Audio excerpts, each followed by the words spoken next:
Hi,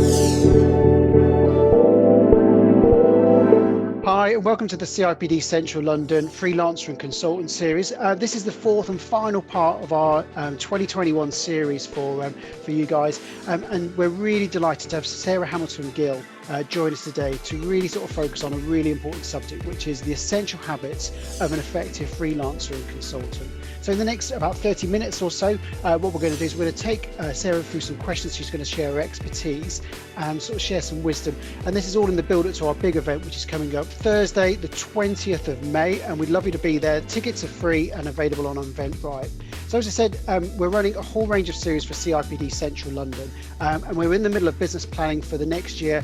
And we're already planning some really exciting events on equality and diversity, reward, career search, employee engagement, the people profession for 2030, and we'll be really pleased to say we're going to be continuing the freelancers and consultant series as well. So as we said, we're really pleased to have Sarah join us today. Sarah comes with an absolute wealth of experience, and it's something we'll be meaning to actually bring onto the programme the whole time along. So in 1994, Sarah actually swapped her corporate life of being an HR business partner to actually become an HR consultant. And to date, Sarah had worked with hundreds of organisations of all shapes and sizes, got a flair for innovation, understands how businesses tick, and this is just an essential quality for when you're working with managing directors and CEOs. She's also written a really famous book, which is Leap into HR Consulting, which is a #1 bestseller, and she'll be taking us through a little bit more in detail. So over the next half an hour or so, Charlie and I will be asking questions. So Charlie, just want to pick us up and introduce us for today. Yeah, so today we're going to be covering off the essential habits of an effective freelancer or consultant with Sarah.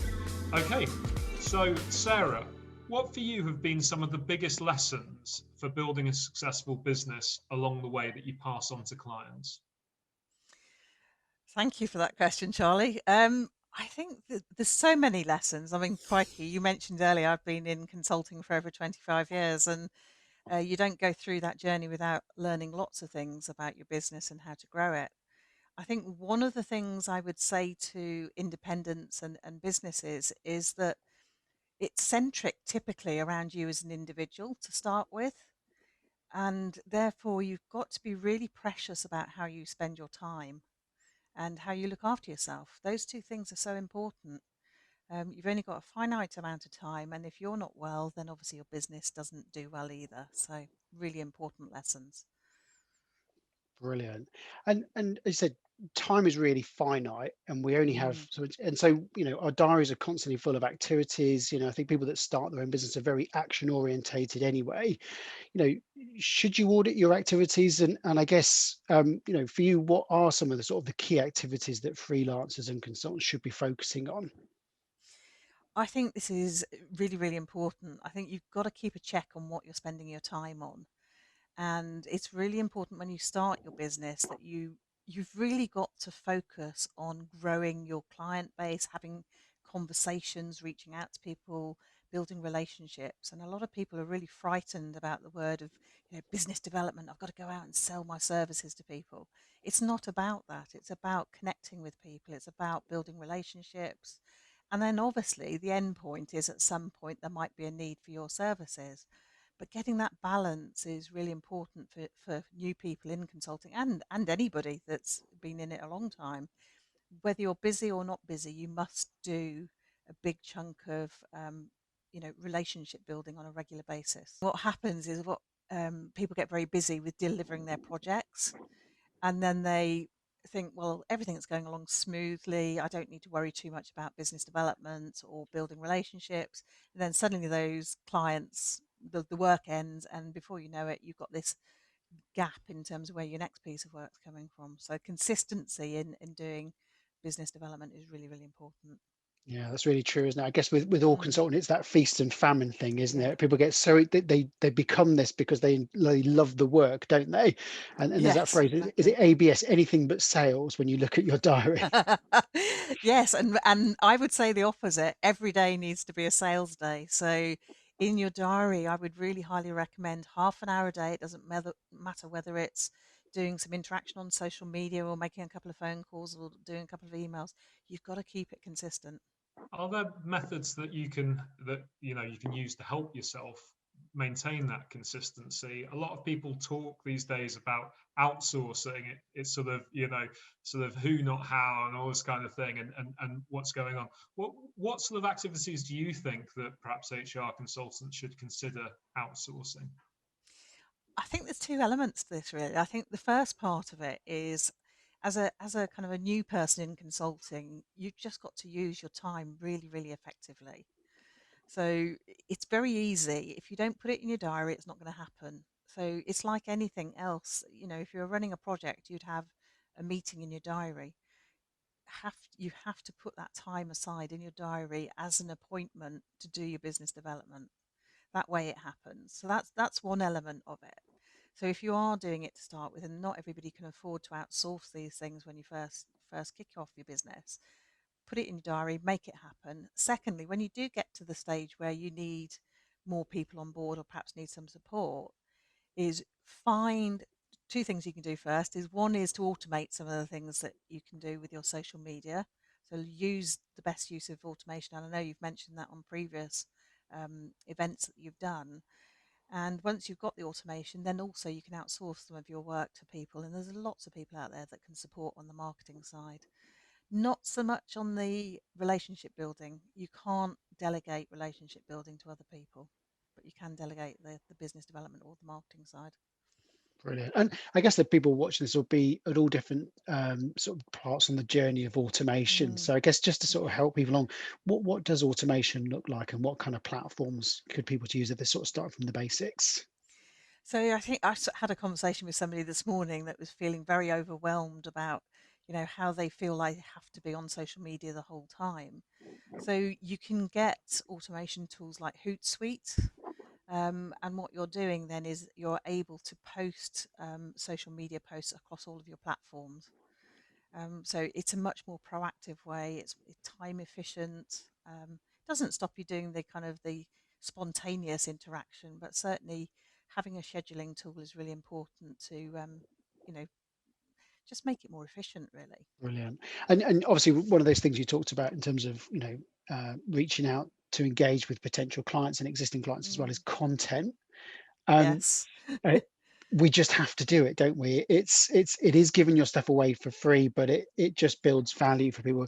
What content for you gets the most engagement for you, and for the people that go through your boot camp? What do you find that sort of really helps them engage with their potential clients? Um, I think anybody that's in the world of HR consulting, the key place that they get interaction or engagement is LinkedIn is one, is certainly the key social media. Networking is really important, so engaging with the clients, CIPD meetings, branch events, these events, really, really important to be within your peer group. And I think there are other very niche places that you can engage with other organisations as well. Lots of places. But in terms of what works for me, my live webinars, they're the place where I really get engagement from my potential client base. And again, you talked about free things. I do a lot of content giving to my audience that is free of charge, and I think possibly during the pandemic we've become used to doing things for nothing, Mm. um, which can be tricky as a business owner.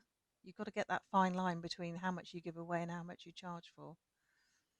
Yeah, I love the idea of the webinar, because I guess if you're networking at someone else's event, whereas if you're hosting a webinar, it's you hosting the party almost, isn't it? And then you can Yeah, get people to absolutely. actually engage in it too. Yeah. Yeah. So And webinars are really important, I think, for any, when I'm advising people and they're coming through the boot camps, I say to them, you really, and then again, you've talked about this in previous events where, you can't run a business just based on your time. You've got to do one to many.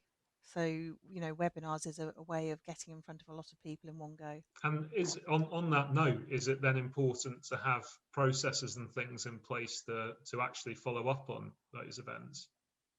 Absolutely, so important. I mean, we're still guilty of this as a business. You go on the events, do a follow up email, they download the slides, and then somebody contacts them. But if you're not careful, you can create and generate a lot of extra interest, and then some people get distracted and go off and do something else, and you don't follow up, and then you're leaving all these lovely interested people just sitting in some system somewhere that you've got that's not then followed up. So automation and systems and having a methodology is really important, and also putting time aside so that when you are doing an event, that you know the following day, for example, you've got 2 hours of follow-up potentially that's already in your diary. Yeah, because I guess you've done the hard work, haven't you? Which Yeah, is to absolutely. engage them, to do something that's impactful. But it's just the very simple thing of executing now, isn't it? And Yeah. continuing that conversation. And I guess, they're putting a lot of trust in you as an HR consultant to do work for them. They need to see you multiple times before they can really trust you to do that work. Yeah, absolutely. And I mean, they say that the touch points is between 7 and 15 touch points before somebody will buy from you. So again, yesterday I did a webinar and there's somebody on there. I'm beginning to recognize people. For some of my webinars, I don't have large volumes on them. I have quite a small, more intimate webinars, and you did recognize the faces, and you start building up a rapport with them and an understanding of what their issues are. So again, everybody's different. Some people like to have very large events. Go with your comfort zone and what works for your business, I guess. On that note, do you Mm. think there's an amount of content you should be looking to put out? Are there any hard and fast rules Ooh. to how much content you should be releasing? Depends who you talk to and what it's for. I mean, LinkedIn obviously love you to put content out there, and they measure your capability with your SSI score on your LinkedIn profile. And if you're not putting content, you've got a lower score, so therefore your visibility is lower. I think regular content is quite good, but I think if you're clever about how you do your content, you can repurpose it. So you might, for example, do a podcast and then repurpose that into a number of blogs and posts and shorter posts. So again, you've got to be quite efficient with what you're doing. So it's kind of like putting all your thought into one big thought piece and then sort of breaking that down into smaller Absolutely. pieces as well. Great. Because I think Yeah. a lot of people struggle because I think sometimes people are a bit reluctant to post because they feel vulnerable actually putting a Yeah. lot of stuff out. And it's quite a big mindset change to help people get to the point where they can be posting every day. Like how can people overcome that hesitancy, do you feel? I think sometimes it's just a case of doing it and see what reaction you get. It's very rare to get negativity on a thought piece or content that you put out there, unless it's extremely controversial. You're doing it in a way that's controversial. People genuinely like to read your content, and again, that probably comes back to is your content getting in front of the right people? Because if it is getting in front of the right people, then they will absorb it and enjoy it. If it's not, then people will ignore it. So having your right audience is really important as well. I mean, are you principally looking at things like just doing blogs, but also mixing up perhaps with polls and videos and things like that? Yeah, all sorts. I mean, videos are the thing to do, apparently. You get far more engagement with videos than anything else. Um, I don't know whether some of the listeners of this will have actually applied for their LinkedIn Live. I've certainly applied. I've just been granted LinkedIn Live, so And bad what luck. is LinkedIn Live? Bad Sorry, luck the sir. world. Here I come. Um, so LinkedIn Live is a little bit like Facebook Live. So you can actually do a live broadcast. Um, it's quite new on LinkedIn. You have to apply for it. You have to demonstrate that you're able to hold a conversation for a while and you've got topics to talk about. And they will look at your LinkedIn profile and see what your background is as well. So if you haven't got it and you need it, it's well worth applying for it.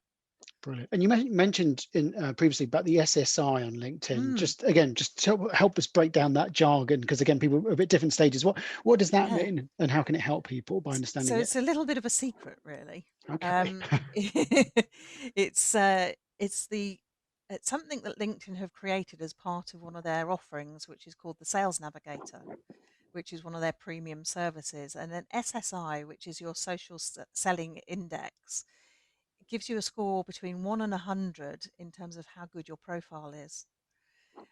Anything over 70 means that you're going to get better visibility across the platform.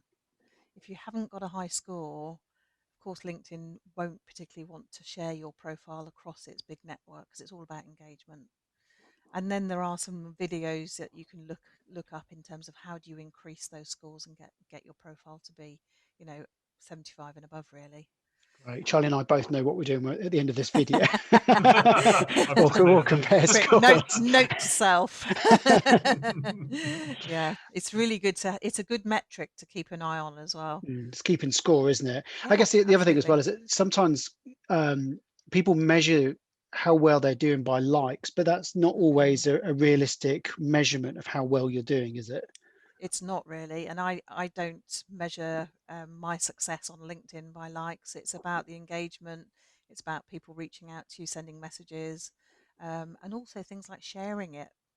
Um, and I can put out. I mean, I think one of my most controversial postings, which I won't put too much detail on this video, but it had something like 48,000 views in the space of 24 hours.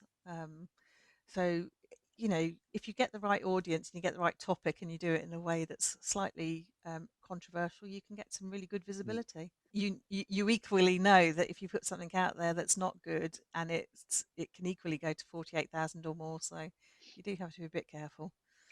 So I guess you do have to experiment, don't you? You do Mm. have to just keep practicing and finding your style of doing it. And the only way to find that is actually being brave and trying it, isn't it? It is, and we've got, as part of our boot camp, we've actually got a very small community group. We've got a private Facebook group. So what they do is they post it on there first and get feedback from the group, and then they'll post it out to the wider audience. Only for those that are slightly nervous about it, but it certainly worked for those that are kind of cautious. So to have a bit of a community support around Yeah, you. absolutely. Yeah, so they get some feedback and then they might tweak it and change it and then they'll post it out on their LinkedIn. Mm. Obviously, this is probably a little bit outside the questions we were originally asking about, but just from curiosity, where when you do the boot camp, what are the things that actually create the really big aha moments for people on that journey as they sort of transition into HR consulting? Where's the bit where they suddenly start to get it?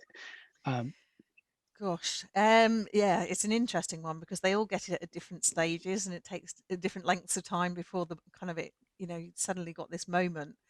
I think for a lot of people, getting the clarity around what their business is going to be is really, really important. So clarity around their niche, it's about their ideal audience, it's about their pricing, all of the things that you've touched on before in on the other events. Once you've got that nailed, they get this aha moment that actually, ooh, maybe they have actually got a business that they can run, and there's some viability to it.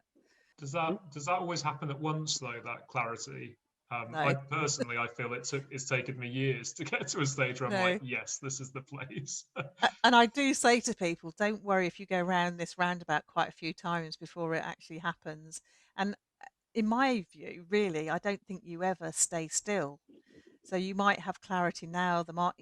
Pandemic might come up, something changes, you pivot your business, you get a new refined clarity. So it's not set in concrete. It's, for now, for the next 12 months, does this fit what we're doing?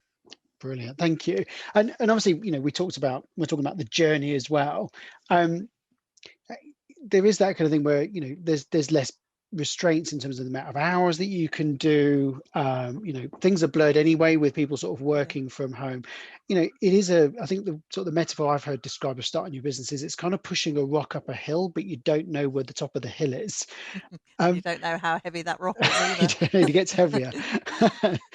Like, how can you make it a sustainable, enjoyable journey? Because I think, from talking to other freelance consultants, I think they often describe it as like, it stops being fun when the money starts to get a little bit Yeah, tighter, if you know what I mean. yeah, So how can you make absolutely. that journey more enjoyable?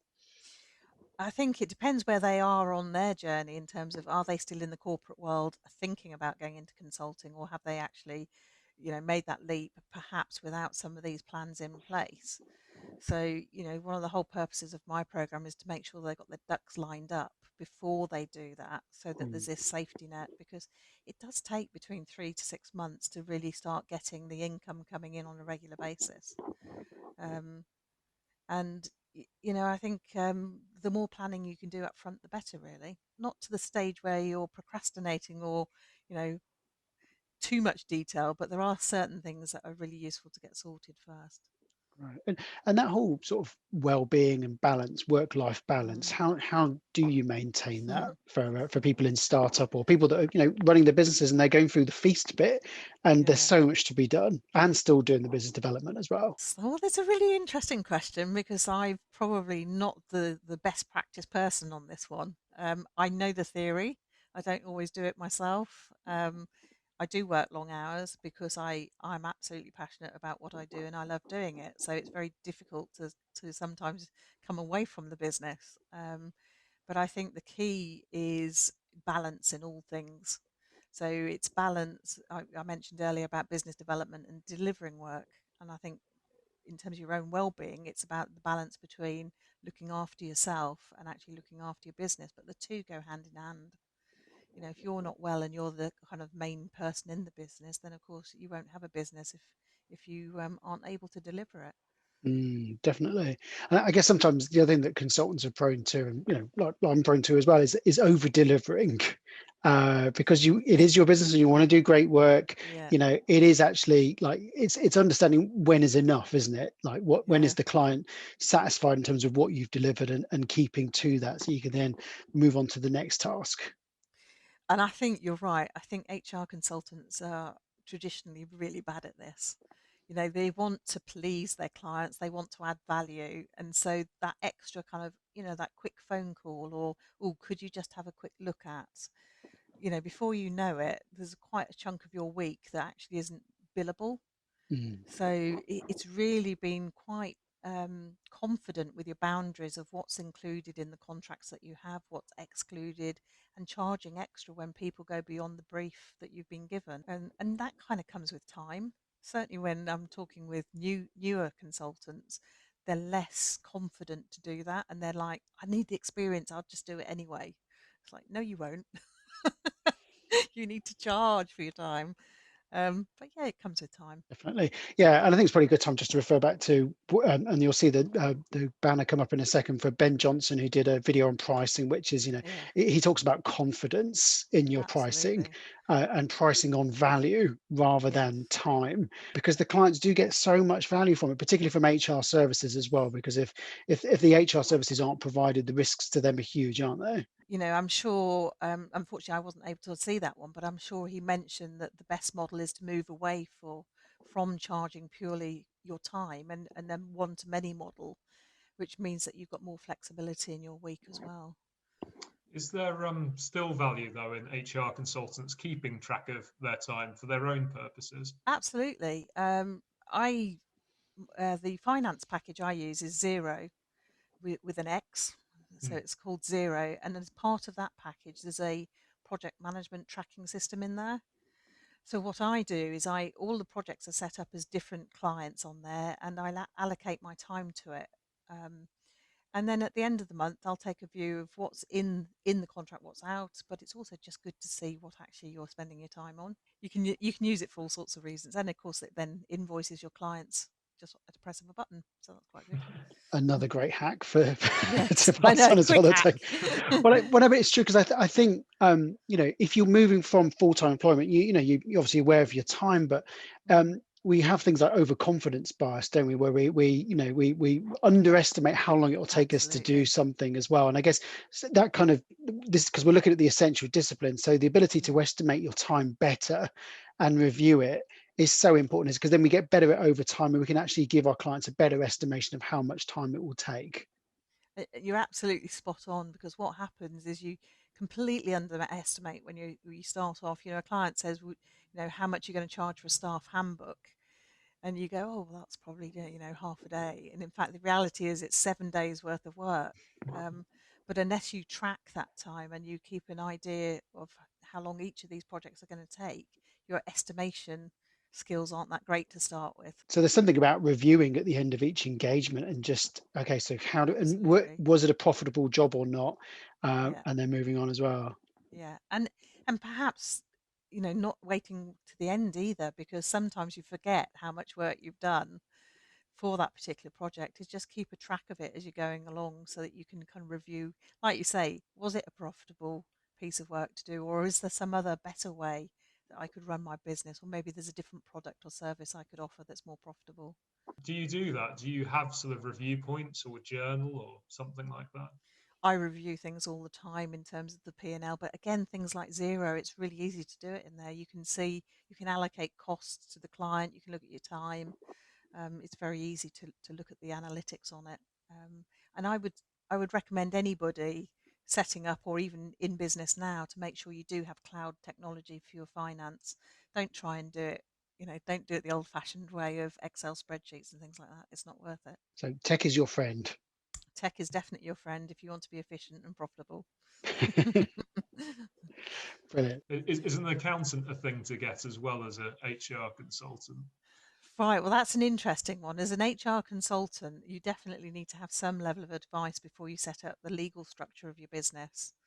So there are a few kind of legalities that, again, we talk about these on the boot camp. So things like GDPR, compliance, having the right legal status for your business. There's a lot of practice management that's important to capture as well. And I guess what you're saying is it's best to have those done while you are working and doing something else, rather than actually just starting and then spending a few weeks actually working on those things. This way you can start really focused, can't you?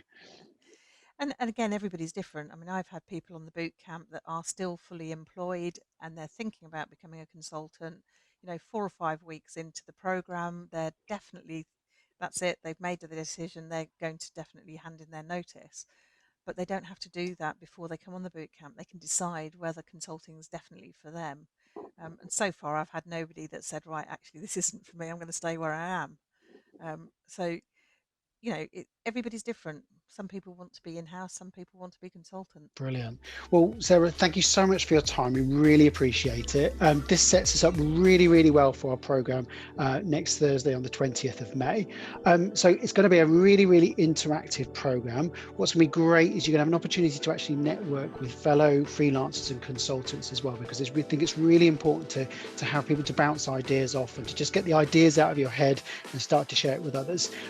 You'll have loads of opportunities to ask Sarah questions about your own business and where you are in your journey as well. So we're really looking forward to seeing you, and the tickets are available on Eventbrite, so we'll see you next Thursday. Brilliant. I look forward to it.